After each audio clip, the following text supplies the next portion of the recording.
బాచుపల్లి ఈ రోజు పొద్దున్న బాచుపల్లిలో జరిగిన ఘోర రోడ్డు ప్రమాదం ఏదైతే ఉందో దానికి సంబంధించిన వీడియోస్ అన్ని కూడా వైరల్గా మారిన పరిస్థితి కనిపిస్తోంది. అయితే తల్లి తన కొడుకుని స్కూల్లో డ్రాప్ చేయడానికి బండి మీద తీసుకువెళ్తుండగా అకస్మాత్తుగా టిప్పర్ లారీ కింద పడి ఆ బాబు స్పాట్లోనే చనిపోయిన పరిస్థితి ఏర్పడింది. అయితే నిజంగా ఇది దురదృష్టకరమనే చెప్పాలి. హ్యాపీగా స్కూల్కి డ్రాప్ చేద్దామని చెప్పి వెళ్తున్నప్పుడు ఒక్కసారిగా ఏమైందో తెలియదు కానీ, అంటే బండి షేక్ అవ్వడం కావచ్చు, లేకపోతే ఆమె లారీని ఓవర్టేక్ చేసి వెళ్దాం అనుకోవడం కావచ్చు, ప్రమాదవశాత్తు ఆ అబ్బాయి టైర్ కింద పడిపోవడం కూడా జరిగింది. అండ్ ఒక్కసారిగా తలపై నుంచి టైర్ వెళ్లడంతో నిజ్జునుజ్జు అయిపోయిన పరిస్థితి కూడా ఇక్కడ మనం చూస్తూ ఉన్నాం. ప్రెసెంట్ అబ్బాయికి పోస్ట్ మార్టం నిమిత్తం ఇటు మేడ్చల్కి అయితే తీసుకురావడం కూడా జరిగింది. వాళ్ళ కుటుంబ సభ్యులు కూడా ఇక్కడే ఉన్నారు. అసలు వాళ్ళతో మాట్లాడే ప్రయత్నం కూడా చేద్దాము. ఎలా జరిగింది? బాబుని ఎక్కించుకుని వస్తుంది ఇంటి నుంచి రాగా లారీ ఢీకోండి. బస్సు ముందడు ఉండి దాంతోనే ఢీకోండి. అంటే ఎవరిది ప్రమాదం జరిగింది అనుకోవచ్చు? అంటే లారీ వాళ్ళపైన ఏమైనా కేసు ఏమైనా ఫైల్ చేసే ప్రయత్నం ఏమైనా చేస్తున్నారా? లేకపోతే లారీ వాళ్ళది ప్రమాదం, లారీ వాళ్ళదే. లారీ పైన కేసు వేసాము. వాళ్ళ ఓనర్ని పిలిచి డ్రైవర్ పారిపోయాడు. అంటే స్పాట్లో యాక్సిడెంట్ అయిన వెంటనే డ్రైవర్ పారిపోయినారా? అక్కడ నుంచి వెంటనే పారిపోయాడు. మా వాళ్ళు వెంటనే అక్కడ క్యాచ్ అయ్యారు, మా వాళ్ళు పిల్లలు. వాళ్ళ తర్వాత లారీ డ్రైవర్ వెంటనే పారిపోయాడు.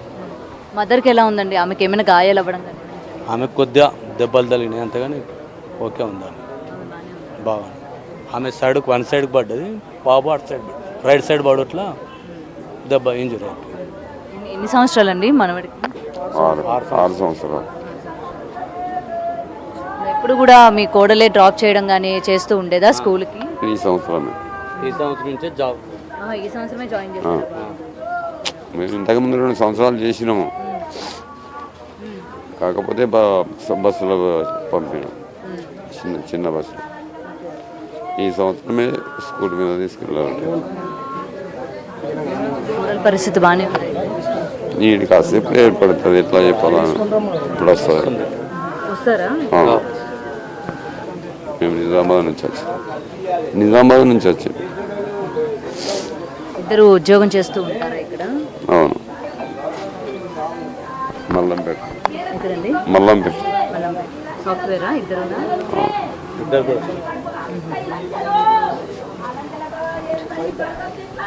సో ఇదండి, ఇద్దరు భార్యాభర్తలు ఇద్దరు కూడా వర్క్ చేస్తూ ఉండేవాళ్ళని చెప్తూ ఉన్నారు. సో ఇయర్ బాబుకి అంటే ఈ సమ్మర్ హాలిడేస్ అయిపోయిన తర్వాత స్కూల్లో కూడా జాయిన్ చేసినట్టు కూడా తెలుస్తుంది. సో రోజు తను మదర్ ఎవరైతే ఉన్నారో తనని డ్రాప్ చేయడానికి తీసుకెళ్తున్న టైంలోనే ఇలాంటి ఇన్సిడెంట్ జరిగిందని అయితే వాళ్ళ తాతగారు చెప్తూ ఉన్నారు. మరి డీటెయిల్స్గా అసలు ఏం జరిగింది ఏంటి అన్న విషయాలపైన కూడా ఇంకా పోలీసులు కూడా దర్యాప్తు చేస్తూ ఉన్నారు. అయితే ఏదైతే టిప్పర్ కింద జరిగిందో ఆ టిప్పర్కి సంబంధించిన డ్రైవర్ ఎవరైతే ఉన్నారో యాక్సిడెంట్ జరిగిన వెంటనే ఆయన అక్కడి నుంచి పారిపోయారని కూడా చెప్తూ ఉన్నారు. మరి ఆ టిప్పర్ పైన అంటే ఆ టిప్పర్ అలాగే డ్రైవర్ పైన కూడా కేసు నమోదు చేశాము అని చెప్పి వాళ్ళ కుటుంబ సభ్యులు కూడా చెప్తున్న పరిస్థితి మనకి ఇక్కడ కనిపిస్తుంది. ప్రజెంట్ బాబుకి సంబంధించి ఇక్కడే పోస్ట్ మార్టం నిమిత్తం తీసుకురావడం కూడా జరిగింది. పోస్ట్ మార్టం కూడా అయిపోయింది.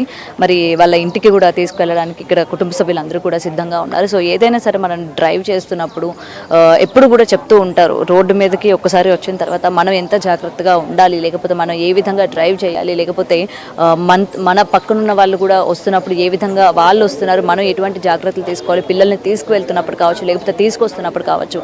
ఎందుకంటే ఈ మధ్యకాలంలోని ఇలా ఎక్కువ శాతం ఇలా టిప్పర్ల కింద లారీల కింద పడి చనిపోయిన పరిస్థితి చాలా వరకు చూసాం. ఇలాంటి యాక్సిడెంట్లోనే ముఖ్యంగా చిన్నపిల్లలు బలైపోతున్న పరిస్థితులు మనం చూస్తూ ఉన్నాం. కాబట్టి చాలా జాగ్రత్తగా వ్యవహరించాలి అనేది మరొకసారి ఇలాంటి పరిస్థితులు చూసినప్పుడు కూడా మనకి అనిపిస్తూ ఉంటుంది. ఈరోజు పొద్దున్న బాచుపల్లిలో